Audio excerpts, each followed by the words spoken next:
भाई का हिस्सा खाने वाले को ईश्वर कौन सा दंड देते हैं। दो भाइयों की कहानी। भाई का हिस्सा खाने वाले को ईश्वर कौन सा दंड देते हैं। भाई का हिस्सा खाने वाले को परमात्मा कौन सा दंड देते हैं। मित्रों, आइए इस ज्ञानवर्धक वीडियो के माध्यम से मैं आपको समझाता हूँ। यदि आपने इस वीडियो को पूरा देख लिया तो विश्वास मानिए, आप जीवन में कभी भाई का हिस्सा नहीं खाएंगे। मित्रों, किसी गांव में चंदन और कर्मा नाम के दो भाई रहते थे। दोनों भाइयों का विवाह हो चुका था। चंदन बड़ा था और कर्मा छोटा था। चंदन बड़ा ही चालाक और धूर्त किस्म का इंसान था, लेकिन उसका छोटा भाई कर्मा बड़ा मेहनती और सीधा सज्जन व्यक्ति था। दोनों भाइयों के हिस्से में बराबर बराबर जमीन मिली थी, लेकिन जब भी फसल कटती थी तो चंदन के खेत में जितना अनाज निकलता था उससे दोगुना कर्मा के खेत में निकलता था। यह देखकर चंदन जल भुन जाता था। चंदन के खेत में कम अनाज निकलने का कारण उसका घुमक्कड़ स्वभाव था। वो अक्सर घूमने फिरने में अपना ज्यादा समय बिताता था।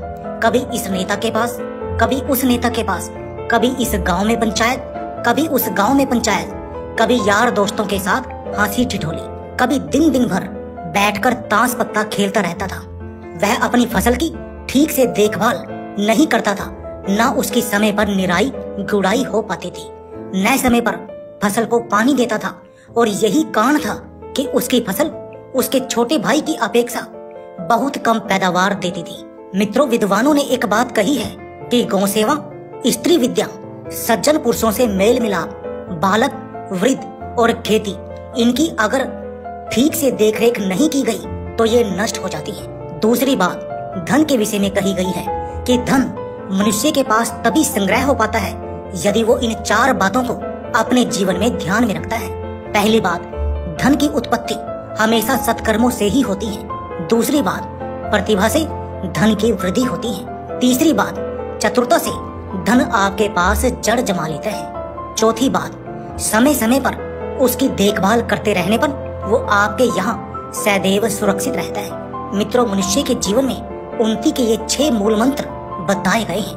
पहला है उद्योग अर्थात व्यवसाय। दूसरा है संगम अर्थात मिलजुल कर काम करना। तीसरा है दक्षता अर्थात होशियारी के साथ काम करना। चौथा है धैर्य, इसका मीनिंग है गंभीरता पूर्वक, जल्दबाजी में या हड़बड़ी में नहीं।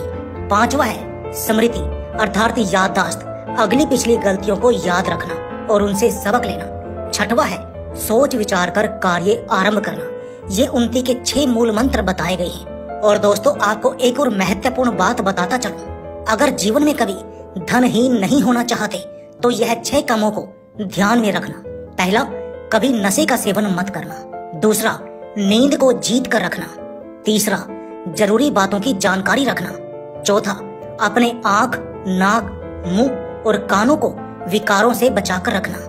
नंबर 5, दुष्ट यार और दोस्तों और संबंधियों पर भरोसा करके मत चलना। नंबर 6, मूर्ख बेटे को कोई जिम्मेदारी मत सौंपना। अगर इन बातों को आपने जीवन में ठीक से अपना लिया तो ना तो आप कभी पैसों के लिए दुखी रहेंगे और न किसी तरह की मुसीबत में पड़ेंगे। चंदन और कर्मा दोनों भाई एक ही समय पर खेत में बीज बोते थे, पर जब फसल कटती थी तो चंदन का अनाज उसके छोटे भाई से बहुत कम निकलता था। यह देखकर चंदन और उसकी पत्नी दोनों की छाती जल जाती थी। मित्रों, मनुष्य की उन्नति में सबसे बड़ा रोड़ा जानते हो क्या है? सबसे बड़ा रोड़ा होता है दूसरे की तरक्की से जलना। जो आदमी दूसरे की तरक्की को देखकर चलता है वह अपनी उन्नति करना भूल जाता है। फिर तो वह दूसरे की तरक्की को रोकने में अपना सारा समय, सारी बुद्धि, सारा पैसा खर्च करता है। चंदन ने सोचा कि छोटा भाई अपने खेत में बहुत मेहनत करता है, इसलिए उसके खेत में मुझसे ज्यादा अनाज पैदा हो जाता है। क्यों न मैं छोटे भाई के साथ मिलकर सांझे में खेती करूं। इसके 2 फायदे होंगे, एक तो मुझे काम भी ज्यादा नहीं करना पड़ेगा और दूसरा अनाज भी मुझे बहुत सारा मिल जाएगा।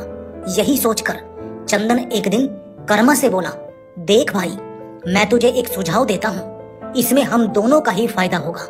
अभी तक हम दोनों अकेले अकेले खेती करते आए हैं, क्यों न हम दोनों लोग साथ में फसल उगाएं, क्योंकि कहते हैं एक अकेला राह चलने से अच्छा है 2 लोग हों। 4 को मिलकर खेती करना अच्छा है, 5 को मिलकर भोजन करना अच्छा है, अनेक को मिलकर युद्ध लड़ना अच्छा है। ऐसा करने से कार्य आसान और जीवन में परम आनंद की अनुभूति होगी। तुम भी अपने खेत में अकेले लगे रहते हो और मैं भी, इसलिए हम काम को समय पर नहीं कर पाते हैं। यदि दोनों लोग मिलकर करेंगे तो कार्य जल्दी भी हो जाएगा और समय पर पूरा हो जाएगा।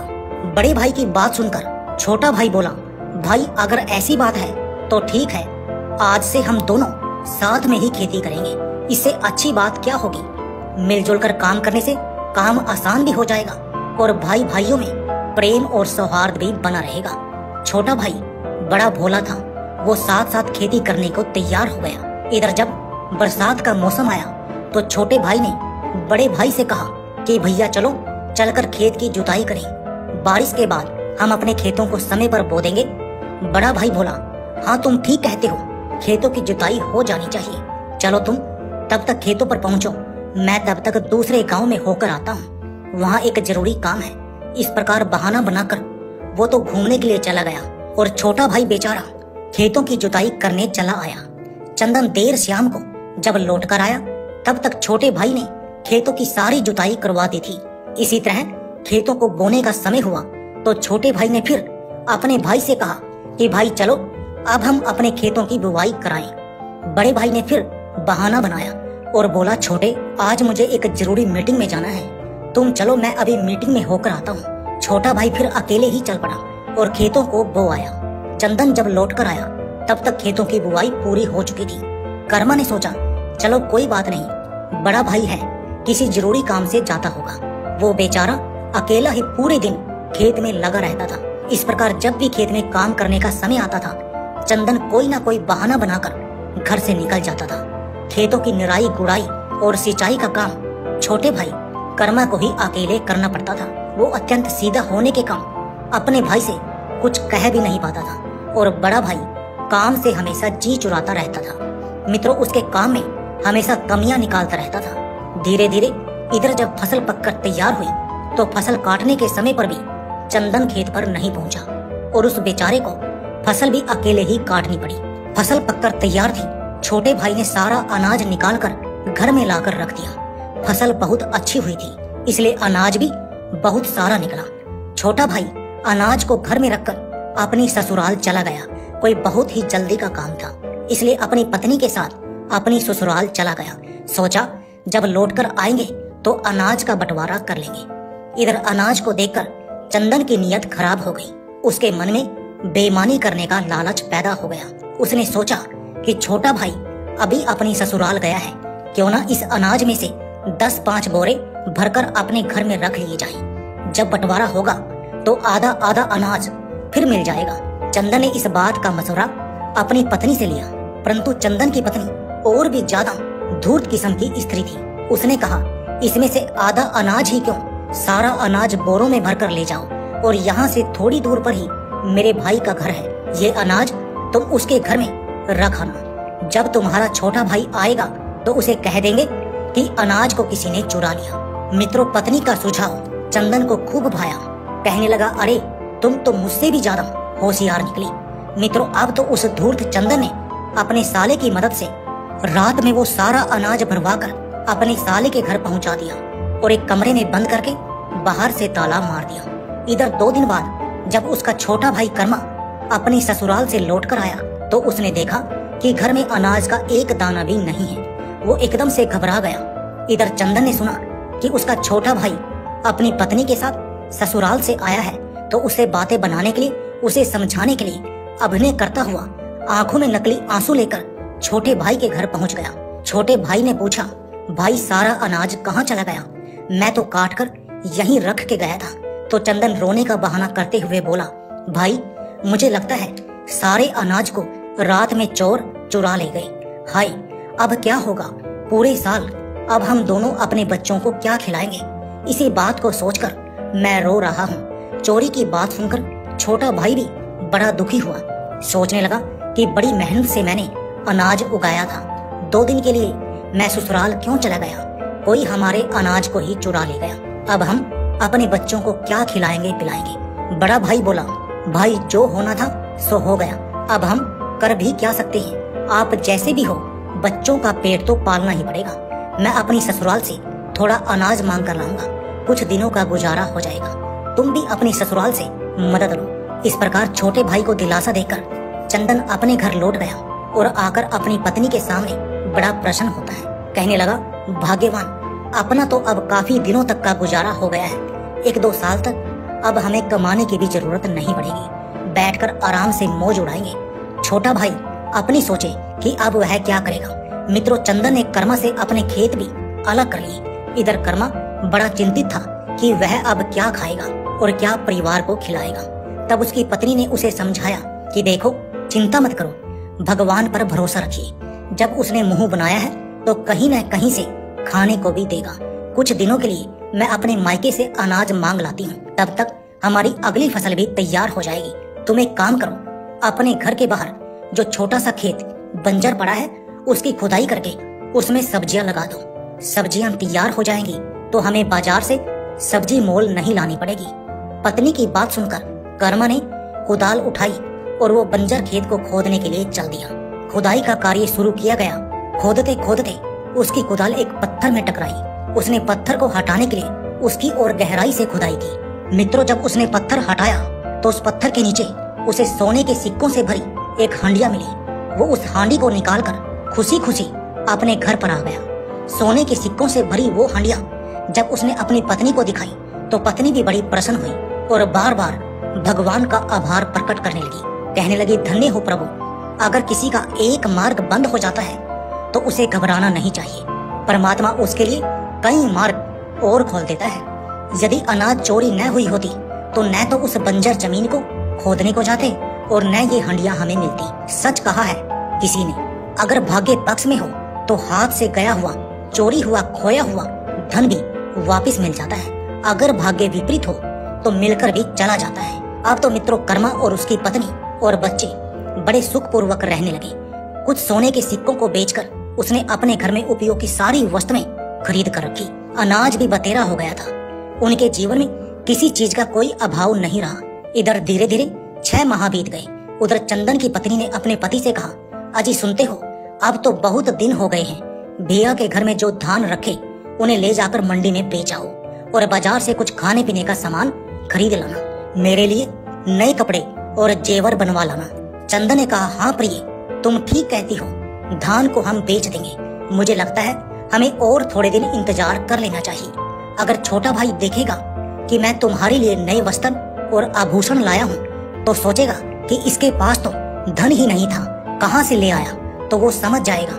और स्त्रियों का यह स्वभाव होता है कि जब तक वे अपने आभूषणों को किसी को दिखा नहीं लेती तब तक उन्हें भी चैन नहीं पड़ता है। इसलिए थोड़े दिन और इंतजार करो। मित्रों, इस प्रकार उसने अपनी पत्नी को समझा दिया। धीरे धीरे फिर कुछ महीने बीत गए। एक दिन चंदन की पत्नी ने ज्यादा ही जिद की तो चंदन वो अनाज बेचने के लिए तैयार हो गया। वो बैलगाड़ी लेकर अपने साले के घर पहुंचा।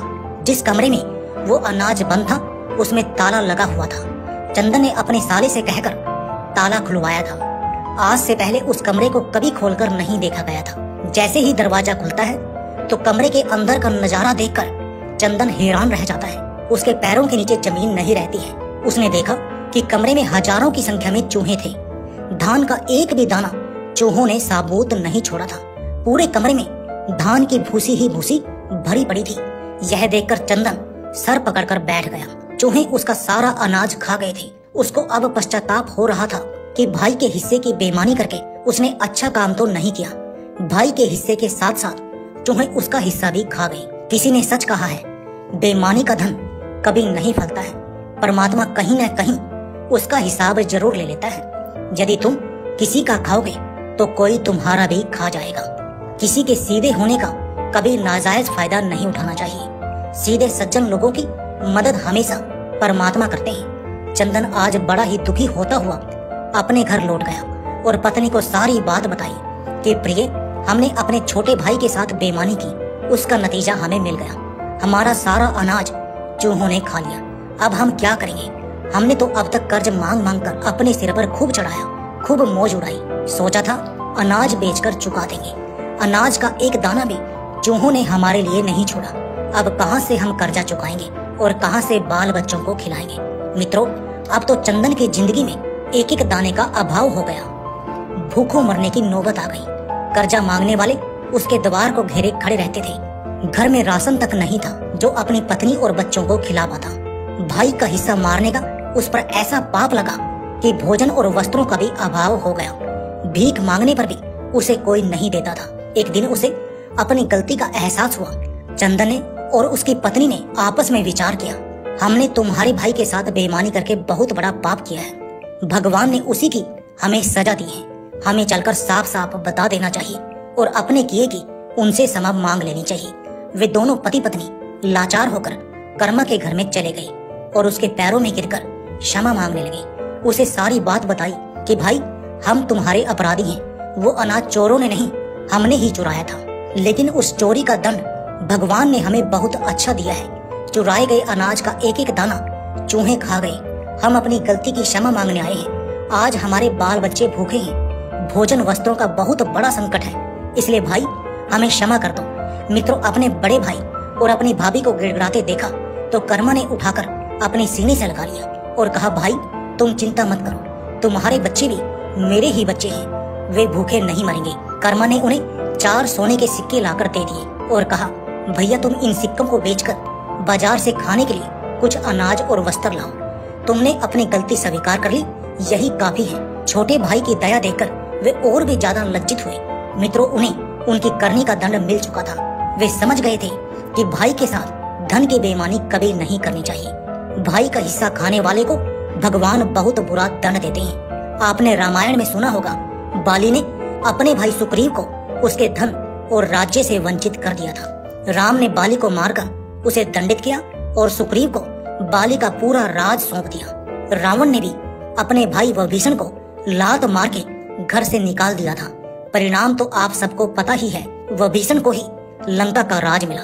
कौरवों ने भी पांडवों का हिस्सा नहीं देना चाहा। परिणाम क्या हुआ? सबके सब मारे गए और धर्मराज पूरे राज के राजा बने। भाई का हिस्सा खाने वालों का सदा सर्वनाश ही हुआ है। इसलिए भाई का हिस्सा कभी नहीं खाना चाहिए। यह सबसे बड़ा अपराध होता है। मित्रों, मैं उम्मीद करता हूँ ये कहानी आपको जरूर पसंद